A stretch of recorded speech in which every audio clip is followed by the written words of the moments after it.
দুষ্টু বাঘিনী, তুই অনেক লোভী। এর আগে তুই টয়াদের টমেটো বাগান নষ্ট করেছিস, আজ এসেছিস সোনার টমেটো নিতে। তোর এত বড় সাহস! দাঁড়া, তোকে এখনই মজা দেখাচ্ছি। এই নে। ওরে মা রে, ওরে বাবা রে, আমায় ছেড়ে দাও সোনার টমেটো গাছ। আমি আর কখনো এমন করব না, ছেড়ে দাও।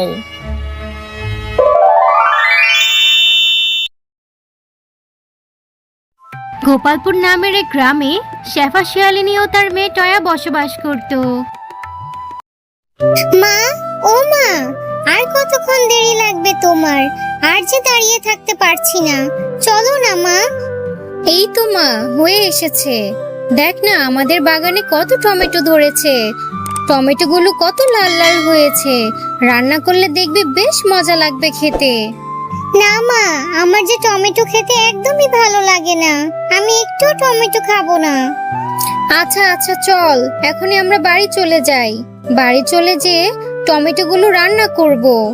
মা, আমার টমেটো একদমই পছন্দ না, কিন্তু তুমি যে টমেটোটা রান্না করছো, এত সুন্দর গ্রান বের হয়েছে মা, আমার মনে হচ্ছে এখনই খেয়ে ফেলবো সব।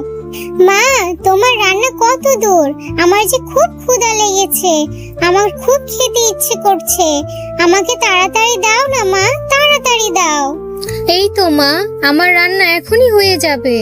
তুই তো খুব বলেছিলি টমেটো খেতে চাস না, কিন্তু দেখলি কি সুন্দর করে রান্না করেছি। তোর দেখেই খেতে মন চাচ্ছে। তুই যা, ঘরে যেয়ে বস, আমি এখনই তোর জন্য খাবার নিয়ে আসছি। মা, তুমি টমেটো দিয়ে কত কিছু রান্না করেছো, খেতে খুব মজা হয়েছে। হয়েছে হয়েছে, এবার খাওয়া শেষ কর তাড়াতাড়ি। মা, আমাদের বাগানে তো অনেক টমেটো ধরেছে। এই টমেটোগুলো পেড়ে যদি আমরা বাজারে বিক্রি করি, তাহলে কেমন হবে মা? হ্যাঁ রে জয়া, তুই তো খুব ভালো বুদ্ধি দিয়েছিস। আমি কালই টমেটো পেড়ে বাজারে বিক্রি করতে নিয়ে যাব। এরপর শেফা তার বাগানের টমেটোগুলো নিয়ে বাজারে বিক্রি করতে যায় এবং সেখানে সবাই শেফার বাগানের টমেটোগুলো কিনতে থাকে। টমেটোগুলো দেখতে এত সুন্দর ছিল যে কেউ আর অন্য কোনো সবজি কিনতে চাচ্ছিল না। আর এদিক দিয়ে বাঘ মামা এসব দেখে রাগে গজ গজ করতে থাকে। কি গো, তোমার মনটা এত খারাপ দেখাচ্ছে কেন? কি হয়েছে? বাজারে কি আজকে ভালো বেচাকিনি হয়নি নাকি? আরে গিন্নি, শেফা শিয়ালিনী তার জমিতে টমেটোর চাষ করেছে। সেই টমেটো আজকে বাজারে বিক্রি করতে নিয়ে এসেছে। সবাই ওর টমেটো খুব করে কিনছে। আমার সবজি যে কেউই কিনছে না। এখন কি যে করি? এভাবে চলতে থাকলে ব্যবসায় লাল বাতি চলে যাবে। কি যে করব কিছুই বুঝে উঠতে পারছি না। ওগো, তুমি একদমই চিন্তা করো না। যদি শেফা শিয়ালিনীর টমেটো বাগানের টমেটোই না থাকে, তবে ওই টমেটো কিভাবে বিক্রি করবে বলো তো? আরে গিন্নি, তোমার মাথায় তো দেখছি দারুণ বুদ্ধি। তাহলে তো আমাদের এখনই শেফা শিয়ালিনীর টমেটো বাগানের সব টমেটো নষ্ট করে দিতে হবে।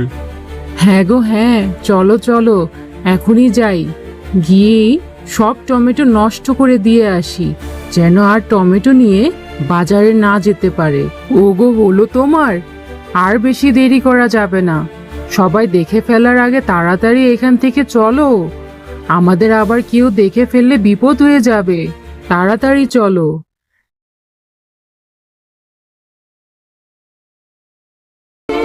এটা কিভাবে হলো? আমার এই জমির টমেটোগুলো কে এভাবে নষ্ট করে দিয়ে গেল? হায় আল্লাহ, আমাদের একমাত্র আয় উপার্জনের পথটা কে এভাবে নষ্ট করে দিয়ে গেল? এখন কি যে হবে আমার? এখন কি করব আর চিন্তা করে পারছি না আমি। ওমা, আর কান্না করো না। এখন কান্না করে আর কি হবে বলো তো? তার থেকে বরং চলো এখান থেকে কিছু টমেটো নিয়ে আমরা রান্না করি, আর যা টমেটো থাকবে ওগুলো ফেলে দেব আমরা। এরপর তারা তাদের বাগানের সমস্ত পচা পচা টমেটোগুলো বাড়িতে নিয়ে রান্নাঘরের এক কোণে ফেলে রাখে। আরে, এই টমেটোগুলো শেফার কত কষ্টের ফসল। এই টমেটোগুলো প্রতিবেশীরা কিভাবে নষ্ট করে নিয়ে গেল।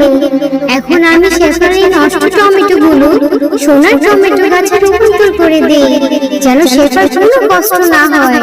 এর পরপরই পরি তার জাদুর শক্তিতে পচা টমেটোগুলো থেকে একটি সোনার বড় টমেটো কাজ করে দেয়।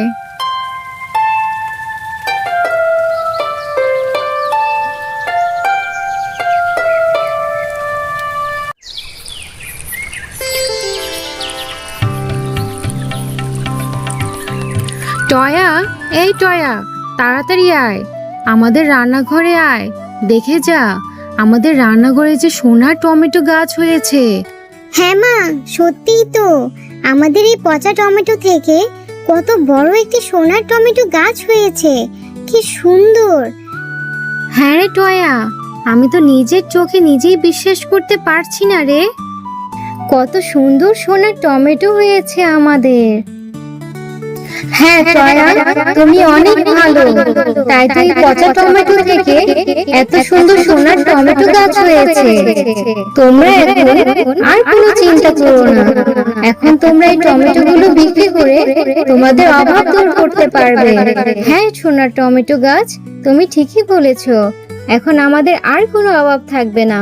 দেখেছিস টয়া মা, এতদিনে আল্লাহ আমাদের ওপর মুখ তুলে তাকিয়েছে।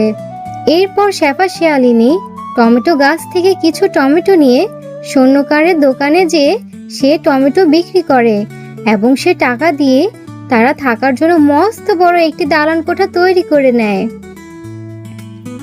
গিন্নি, বাজারে সবাই তো বলা বলি করতেছিল শেফা শিয়ালি নাকি কোটিপতি হয়ে গিয়েছে। কিভাবে হলো বলো তো? ওর তো একটা টমেটোর বাগান ছাড়া আর কিছুই ছিল না, আর সেই বাগানটা তো আমি আর তুমি মিলে নষ্ট করে দিয়ে আসলাম। তাহলে কি থেকে কি হয়ে গেল বলো তো? ওগো, তুমি একদমই চিন্তা করো না, আমি আজকে শেফার বাড়িতে যাব এবং দেখে আসব কি থেকে কি করলো শেফা।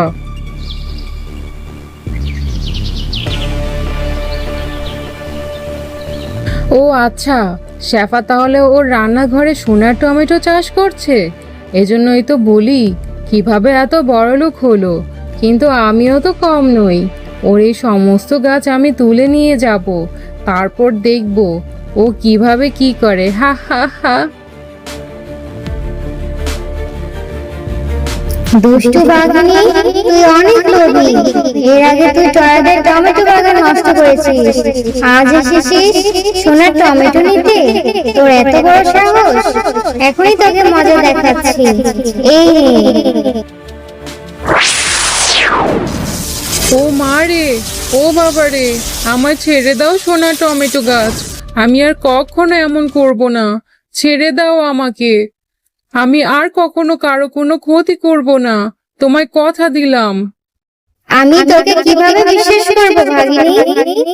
আমি এখনই চলে যাব এখান থেকে, আর কখনো আসবো না, আমি কথা দিচ্ছি তোমাকে, ছেড়ে দাও, এমনকি আমি আর কখনো অন্যেরও কোনো ক্ষতি করব না।